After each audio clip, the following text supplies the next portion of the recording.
Al-Aqsa மசூதியில் மேற்கொள்ளப்படும் யூத வழிபாடுகளும் சாத்தானிய வழிபாடுகளும். வெடிகுண்டு தாக்குதல்களினால் நிரம்பி வழியும் வெஸ்ட் பேங்க் பிரதேசம். நெட்சரிம் பிரதேசத்தில் அல்-அக்ஸா படையினர் களமிறக்கியிருக்கக்கூடிய புதிய ஏவுகணைகளும் இயந்திர அமைப்புகளும். யுத்த நிறுத்த பேச்சுவார்த்தைகளும் நெட்டன்யாகுவின் தந்திரங்களும்.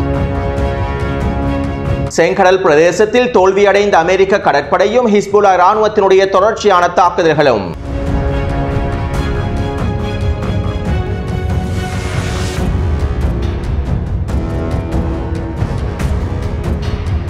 செங்கடல் பிரதேசத்தில் நிலைநிறுத்தப்பட்டிருக்கக்கூடிய அமெரிக்க போர்க்கப்பல்களை இலக்கு வைத்து யெமன் ஹவுதி இராணுவத்தினர் தொடர்ச்சியான தாக்குதல்களை மேற்கொண்டு வருகின்றார்கள். நேற்றிரவு அமெரிக்க ஆக்கிரமிப்பு யெமனினுடைய 5 புள்ளிகளை இலக்கு வைத்து வான்வழி தாக்குதல்களை மேற்கொண்டிருந்தது. இதைத் தொடர்ந்து யெமன் ஹவுதி இராணுவத்தினர் அமெரிக்க போர்க்கப்பல்களை இலக்கு வைத்து அதிரடியான தாக்குதல்களை மேற்கொண்டிருந்தார்கள். 5க்கும் அதிகமான பாலிஸ்டிக் ஏவுகணைகள் மூலமாகவும் ட்ரோன்கள் மூலமாகவுமே யெமன் ஹவுதி இராணுவத்தினர் இந்த தாக்குதல்களை மேற்கொண்டிருந்தார்கள். மேலும் இந்த தாக்குதல்கள் வெற்றிகரமாக நடைபெற்றிருப்பதாகவும் தெரிவிக்கப்படுகின்றது. அத்தோடு செங்கடல் பிரதேசத்திலே அமெரிக்காவின் போர்க்கப்பல்கள் நிலைநிறுத்தப்பட்டிருந்தாலும் யெமன் ஹவுதி இராணுவத்துடைய தாக்குதல்களை அவர்களால் தடுத்து நிறுத்த முடியவில்லை. இவை தொடர்பாக பிரித்தானியாவின் வலைத்தளமான UNHCRD என்கின்ற வலைத்தளம் அறிக்கை ஒன்றினை வெளியிட்டுள்ளது. செங்கடல் பிரதேசத்தில் யெமனினுடைய கடற்படையினர் முன்னெப்போதும் இல்லாத அளவுக்கு தற்போது வலுவாக காணப்படுகின்றார்கள். செங்கடல் பிரதேசத்திலே அவர்களுடைய ஆதிக்கமும் முற்றுகையும் வலுவாக காணப்படுகின்றன. மேலும் யெமனினுடைய இந்த முற்றுகைகளை கட்டுப்படுத்தவும் இந்த முற்றுகைகளை அகற்றக்கூடிய முயற்சிகளையும் அமெரிக்க தரப்பினர் முழுமையாக கைவிட்டுள்ளார்கள். செங்கடல் பிரதேசத்தில் என்ன நடக்கின்றது என்பது பற்றி பேசுவதற்கு இனி எங்களுக்கு எதுவுமே தெரியாது. உலகின் சக்தி வாய்ந்த அமெரிக்க கடற்படையானது செங்கடல் பிரதேசத்திலே தோல்வி அடைந்து விட்டது. ஒரு நாட்டை அடிப்பணிய வைப்பதற்கு, ஒரு நாட்டை மண்டியிட வைப்பதற்கு விமானம் தாங்கி போர்க்கப்பல்களில் ஒரே ஒரு போர்க்கப்பல் மாத்திரம் இருந்தால் போதும் என்கின்ற ஒரு மிகப்பெரிய நம்பிக்கை ஒன்று கடந்த 2 தசாப்தங்களாக பேணப்பட்டு வந்தது. அமெரிக்காவின் கடற்படையிலே இருக்கக்கூடிய விமானம் தாங்கி போர்க்கப்பல் ஒன்றின் மூலமாக எந்த ஒரு நாட்டையும் அடிப்பணிய வைக்க முடியும் என்கின்ற விடயங்கள் குறிப்பிடப்பட்டிருந்தன. ஆனால் தற்போது இவை அனைத்தும் செங்கடல் பிரதேசத்தில் யதார்த்தத்திற்கு முரணாக மாறிவிட்டன. தற்போது செங்கடல் பிரதேசத்திலே எதுவுமே செய்ய முடியாமல் அமெரிக்கா திண்டாடுகின்றது. யெமனின் மிக முக்கியமான ஆயுத களஞ்சியசாலைகளை கண்டுபிடிக்கவும் முடியவில்லை. மேலும் யெமனிலிருந்து ட்ரோன் தாக்குதல்கள் ஏவப்படுவதற்கு முன்பே குறித்த ட்ரோன் தளங்களை இலக்கு வைத்து தாக்குதல்களை மேற்கொள்வதற்கான எந்த விதமான திறன்களும் அமெரிக்காவிடம் இல்லை என்பதும் தற்போது நிரூபிக்கப்பட்டுள்ளது. ஒரு நாட்டையே மண்டியிடுவதற்காக பயன்படுத்தக்கூடிய போர்க்கப்பல்கள் மூலமாக இன்று ஒரு சரக்கு கப்பலை கூட பாதுகாக்க முடியாத நிலைமை ஏற்பட்டுள்ளது என பிரித்தானியாவுடைய குறித்த வலைத்தளமானது செய்திகளை அறிக்கைகளை வெளியிட்டுள்ளது. அதாவது செங்கடல் பிரதேசத்தில் அமெரிக்க ஆக்கிரமிப்பின் கடற்படைகள் முழுமையாக தோல்வியடைந்து விட்டன என்பதனை தற்போது சர்வதேச நாடுகளும் மேற்குலக நாடுகளும் ஒப்புக்கொள்வதற்கு ஆரம்பித்து விட்டார்கள். இப்படியான நிலைமையில் தான் ஈரானினுடைய தாக்குதலை தடுத்து நிறுத்துவதற்காக அமெரிக்க ஆக்கிரமிப்பு மத்திய தரைக்கடல் பிரதேசத்திலும் பாரசீக வளைகுடா பிரதேசத்திலும் 28க்கும் அதிகமான போர் கப்பல்களை நிலைநிறுத்தியுள்ளது. கடந்த 1.5 மாதமாக பல மில்லியன் டாலர் செலவழித்து அமெரிக்க ஆக்கிரமிப்பு இந்த போர் கப்பல்களை நிலைநிறுத்தி வைத்துள்ளது. ஆனால் அமெரிக்க ஆக்கிரமிப்பின் இந்த கடற்படை மூலமாக எதுவுமே நடைபெற போவதில்லை என்பதனையும் அமெரிக்க ஆக்கிரமிப்பின் கடற்படையானது தோல்வியடைந்த கடற்படை என்பதனையும் தற்போது சர்வதேசம் ஏற்றுக்கொண்டுள்ளது. அடுத்து ஹிஸ்புல்லா இராணுவத்தினர் ஆக்கிரமிக்கப்பட்ட வடக்கு பிரதேசத்தில் நேற்றைய தினம் மொத்தமாக 8 தாக்குதல்களை மேற்கொண்டிருந்தார்கள். அதிலும் குறிப்பாக நேற்றிரவு ஹிஸ்புல்லா இராணுவத்தினர் நிலத்திரர்களுடைய புதிய குடியேற்ற பிரதேசம் ஒன்றினை இலக்கு வைத்து அதிரடியான தாக்குதல்களை மேற்கொண்டிருந்தார்கள். நியோட் என்கின்ற புதிய குடியேற்றத்தை இலக்கு வைத்து 50க்கும் அதிகமான ஏவுகணை தாக்குதல்களை மேற்கொண்டுள்ளார்கள். இந்த ஏவுகணை தாக்குதலில் பல வீடுகள் தீக்கிரையாக்கப்பட்டுள்ளன. அது மட்டுமல்லாமல் ஹிஸ்புல்லா இராணுவத்தின் இந்த தாக்குதலை தொடர்ந்து குறித்த பிரதேசத்தில் இருக்கக்கூடிய நிலத்திரர்கள் முழுமையாக இடம்பெறுவதற்கும் ஆரம்பித்துள்ளார்கள். இன்று காலையிலிருந்து குறித்த பிரதேசத்தில் இருக்கக்கூடிய 80% அதிகமான நிலத்திரர்கள் முழுமையாக குறித்த பிரதேசத்தை விட்டு இடம்பெயர்ந்து விட்டதாகவும் இஸ்ரேலிய ஆக்கிரமிப்பின் ஹயோ ஊடகமானது செய்திகளை வெளியிட்டுள்ளது. இதே போன்று ஒவ்வொரு புதிய குடியேற்ற பிரதேசங்களை இலக்கு வைத்தும் ஹிஸ்புல்லா இராணுவத்தினர் தாக்குதல்களை மேற்கொள்வதனால் இஸ்ரேலிய ஆக்கிரமிப்பு நிலத்திரர்களின் இடம்பெயர்வு எண்ணிக்கையானது பல மடங்கினால் அதிகரித்து வருகின்றது.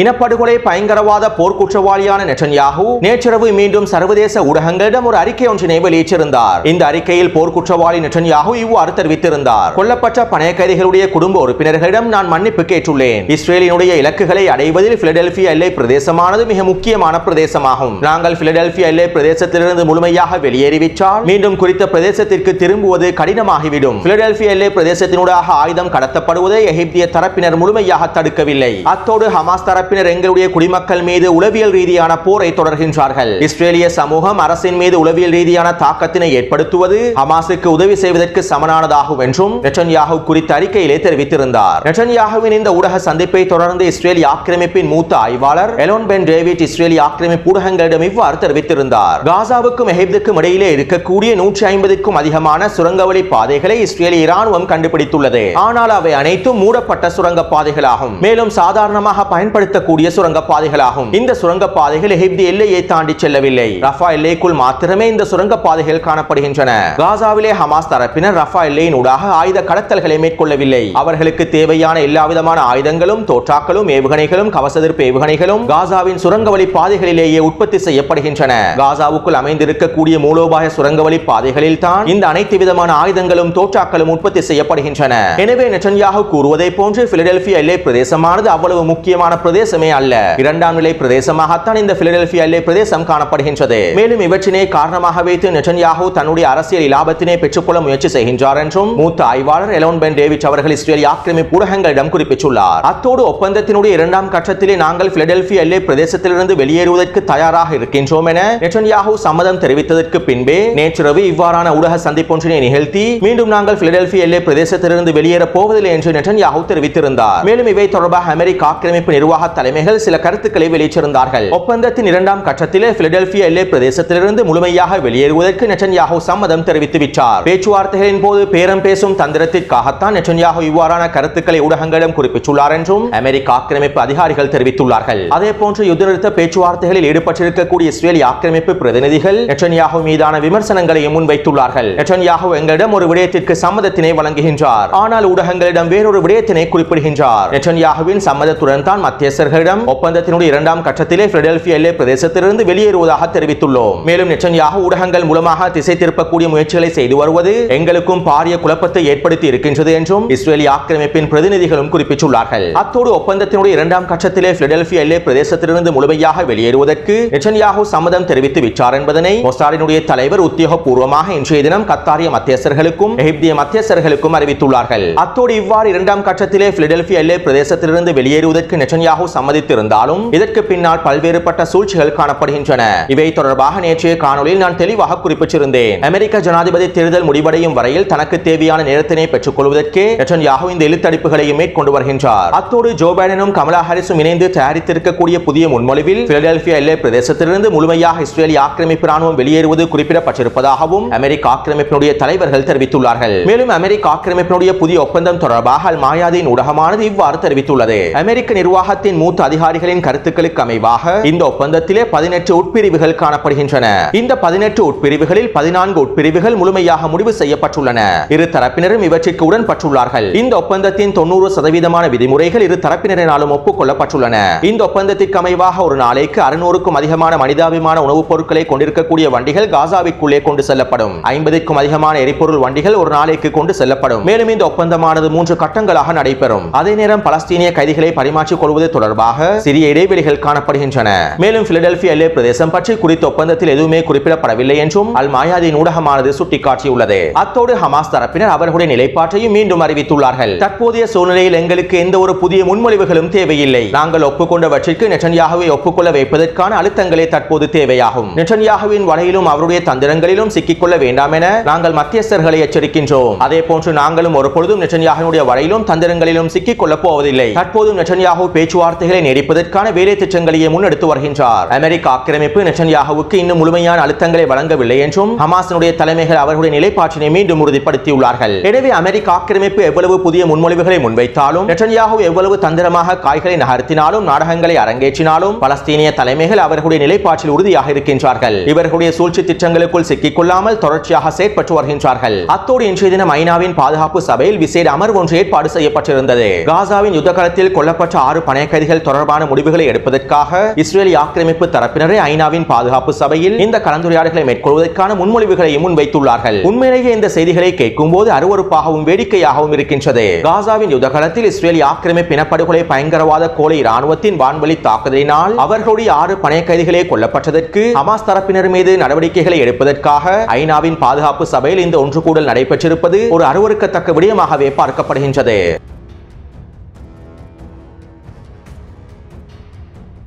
கடந்த ஞாயிற்றுக்கிழமை மத்திய காசாவில் போலியோ தடுப்பூசி விநியோகம் ஆரம்பிக்கப்பட்டிருந்தது. இதற்கமைவாக கடந்த 4 நாட்களாக மத்திய காசாவிலே போலியோ தடுப்பூசிகள் விநியோகம் செய்யப்பட்டிருந்தன. மேலும் மத்திய காசாவிலே இருக்கக்கூடிய 1,80,000க்கும் அதிகமான குழந்தைகளுக்கு இந்த போலியோ தடுப்பூசிகள் கொடுக்கப்பட்டிருப்பதாகவும் காசாவின் சுகாதாரத்துறை அமைச்சகம் அறிவித்துள்ளது. அத்தோடு நாளைய தினம் தெற்கு காசாவினுடைய கான்யூனிஸ் பிரதேசத்திலும் ரஃபா பிரதேசத்திலும் போலியோ தடுப்பூசி விநியோகங்கள் மேற்கொள்ளப்பட போவதாகவும் தெரிவிக்கப்படுகின்றது. இதைத் தொடர்ந்து அடுத்த வாரம் வடக்கு காசாவிலே போலியோ தடுப்பூசி விநியோகம் மேற்கொள்ளப்படும். பெரும்பாலும் அடுத்த வார இறுதிக்குள் இந்த போலியோ தடுப்பூசி விநியோகம் முழுமையாக மேற்கொள்ளப்பட்டு விடும் என காசாவின் சுகாதாரத்துறை அமைச்சகம் தெரிவித்துள்ளது. அடுத்து அல்-அக்ஸா படையினர் நெட்சரின் பிரதேசத்திலே புதிய ஏவுகணைகளையும் இயந்திர அமைப்புகளையும் களமிறக்கி தரமான தாக்குதல்களை மேற்கொண்டுள்ளார்கள். ஆசிப் என்கின்ற புதிய ஏவுகணைகளை களமிறக்கி நசர் என்கின்ற புதிய இயந்திர அமைப்புகள் மூலமாக இந்த ஏவுகணை தாக்குதல்களை மேற்கொண்டுள்ளார்கள். இந்த ஏவுகணை தாக்குதலின் மூலமாக 5க்கும் அதிகமான இஸ்ரேலிய ஆக்கிரமிப்பு சிப்பாய்கள் கொல்லப்பட்டும் படுகாயமடைந்திருப்பதாகவும் தெரிவிக்கப்படுகின்றது. மேலும் இந்த ஏவுகணை தாக்குதலின் மூலமாக இஸ்ரேலிய ஆக்கிரமிப்பு ராணுவத்தினுடைய கட்டளை தளங்களும் இலக்கு வைக்கப்பட்டிருப்பதாகவும்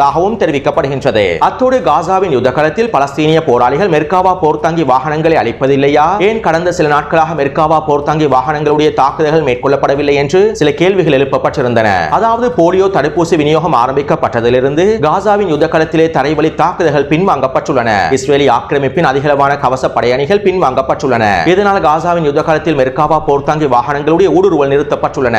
மேலும் தரைவழி தாக்குதல்கள் ஆரம்பிக்கப்பட்டதும் எஞ்சிருக்கக்கூடிய மெர்காவா போர்த்தாங்கி வாகனங்களையும் பலஸ்தீனிய போராளிகள் கொத்து கொத்தாக வேட்டையாடக்கூடிய காணொளிகளை வெளியிடுவார்கள் என்பதனையும் நீங்கள் தெளிவாக புரிந்து கொள்ளலாம்.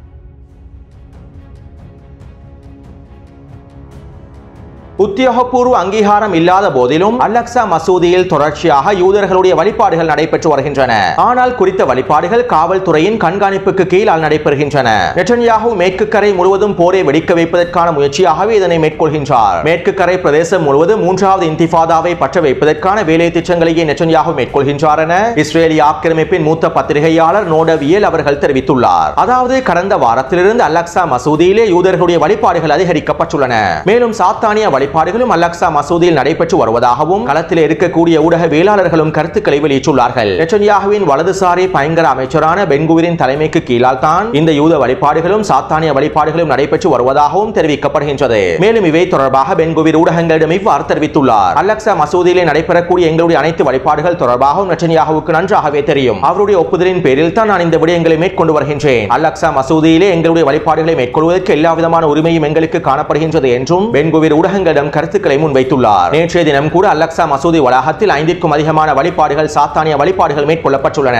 இதைத் தொடர்ந்து ஹமாஸ் தரப்பினர் ஒரு அறிக்கை ஒன்றினை வெளியிட்டிருந்தார்கள். அல்-அக்ஸா மசூதியிலே நடைபெற்று வரக்கூடிய வழிபாடுகளையும் சாத்தானிய வழிபாடுகளையும் தடுத்து நிறுத்துவதற்காக வெஸ்ட் பேங்க் பிரதேசத்தில் இருக்கக்கூடிய பலஸ்தீனிய மக்கள் ஒன்று திரண்டு இதற்கான சரியான பதிலடிகளையும் வழங்க வேண்டும் என்றும் ஹமாஸ் தரப்பினர் அழைப்பு விடுத்துள்ளார்கள். மேலும் இன்றைய தினமும் அல்-அக்ஸா மசூதி வளாகத்தில் சாத்தானிய வழிபாடுகள் மேற்கொள்ளப்பட்டிருப்பதாகவும் தகவல்கள் வெளியாகியுள்ளன. மேலும் இந்த நிலைமையானது இவ்வாறு தொடரும் பட்சத்தில் அல்-அக்ஸா மசூதி வளாகத்தில் மிகப்பெரிய கலவரங்கள் ஏற்படுவதற்கான வாய்ப்புகள் அதிகமாகவே இருக்கின்றது என்றும் பலஸ்தீனிய ஆய்வாளர்களும் கருத்துக்களை வெளியிட்டுள்ளார்கள். அடுத்து இஸ்ரேலிய ஆக்கிரமிப்பு இனப்படுகொலை பயங்கரவாத கோலை ராணுவம் தூபாஸ் மற்றும் நப்லஸ் பிரதேசத்திற்குள்ளே இன்னும் 2 இஸ்ரேலிய ஆக்கிரமிப்பு படைகளை அனுப்பியுள்ளது. இவ்வாறு நேற்றிரவு குறித்த பிரதேசத்திற்குள்ளே ஊடுருவிருக்கக்கூடிய இஸ்ரேலிய ஆக்கிரமிப்பு படைகளை இலக்காக வைத்து பலஸ்தீனிய போராளிகளும் தொடர்ச்சியான தாக்குதல்களை மேற்கொண்டுள்ளார்கள். அல்-அக்ஸா படையினரும் அல்-குதுஸ் படையினரும் ஒன்றிணைந்து குறித்த பிரதேசத்தினூடாக ஊடுருவிருக்கக்கூடிய இஸ்ரேலிய ஆக்கிரமிப்பு சிப்பாய் படைகளை சுற்றி வளைத்து துப்பாக்கிச்சூடு தாக்குதல்களை மேற்கொண்டுள்ளார்கள். அதே நேரம் குறித்த படைகளை சுற்றி வளைத்து அல்-கஸாம் படையினர் வெடிகுண்டு தாக்குதல்களை மேற்கொண்டுள்ளார்கள். இந்த வெடிகுண்டு தாக்குதலில் 2 ட்ரூப்ஸ் கேரியர் வாகனங்கள் சிதைக்கப்பட்டுள்ளன. அதற்குள்ளே இருக்கக்கூடிய இஸ்ரேலிய ஆக்கிரமிப்பு சிப்பாய்கள் கொத்து கொத்தாக தட்டி தூக்கப்பட்டுள்ளார்கள். இதேபோன்று டூபாஸ் பிரதேசத்திற்குள்ளே நுழைந்திருக்கக்கூடிய படைகளுக்கு எதிராகவும் பலஸ்தீனிய போராளிகள் உக்கிரமான தாக்குதல்களை மேற்கொண்டிருந்தார்கள். அல்-கஸாம் படையினரும் அல்-குதுஸ் படையினரும் ஒன்றிணைந்து டூபாஸ் பிரதேசத்திலே 5 வெடிகுண்டு தாக்குதல்களை மேற்கொண்டிருந்தார்கள். இந்த 5 வெடிகுண்டு தாக்குதலிலும் 3 இஸ்ரேலிய ஆக்கிரமிப்பு படைகள் கொத்தாக வேட்டையாடப்பட்டுள்ளார்கள். மேலும் குறித்த தாக்குதலில் 2 இஸ்ரேலிய ஆக்கிரமிப்பு சிப்பாய்கள் படுகொலை செய்யப்பட்டிருப்பதனை களத்தில் இருக்கக்கூடிய ஊடகவியலாளர்களும் உறுதி செய்துள்ளார்கள். இதைத் தொடர்ந்து குறித்த பிரதேசத்திலே பலஸ்தீனிய போராளிகள் அனைவரும் ஒன்றிணைந்து வெடிகுண்டு தாக்குதல்களையும் துப்பாக்கிச்சூடு தாக்குதல்களையும் ஒன்றன் பின் ஒன்றாக மேற்கொண்டுள்ளார்கள். இதனால் இஸ்ரேலிய ஆக்கிரமிப்பு ராணுவத்தினால் பலஸ்தீனிய போராளிகளை சமாளிக்க முடியாத நிலைமை ஏற்பட்டுள்ளது.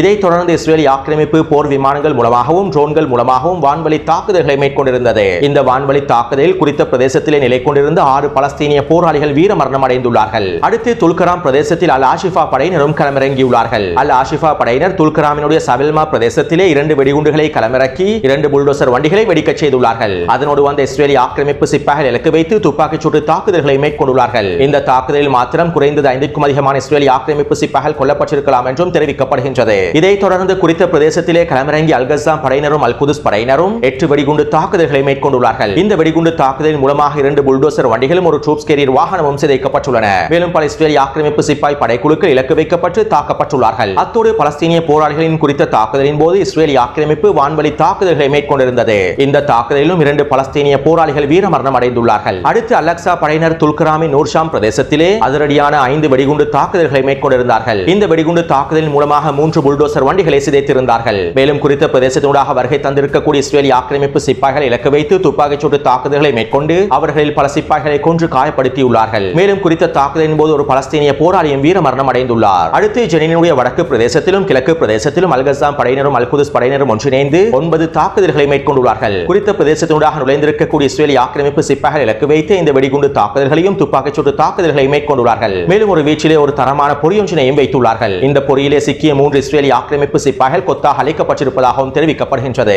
எனவே நேற்று மாலை 6 மணியிலிருந்து இன்று மாலை 6 மணி வரையில் கிடைக்கப்பெற்ற தகவல்களுக்கு அமைவாக வெஸ்ட் பேங்க் பிரதேசத்திலே 9 புல்டோசர் வண்டிகளும் 3 ட்ரூப்ஸ் கேரியர் வாகனங்களும் அளிக்கப்பட்டுள்ளன. 25க்கும் அதிகமான இஸ்ரேலிய ஆக்கிரமிப்பு சிப்பாய்கள் கொல்லப்பட்டும் படுகாயமும் அடைந்துள்ளார்கள். அதே போன்று 9 பலஸ்தீனிய போராளிகள் வீரமரணம் அடைந்துள்ளார்கள். எனவே இந்த காணொளி தொடர்பான கருத்துக்களை பதிவிடுங்கள். தொடர்ந்து என்னுடன் இணைந்திருங்கள். நன்றி, வணக்கம்.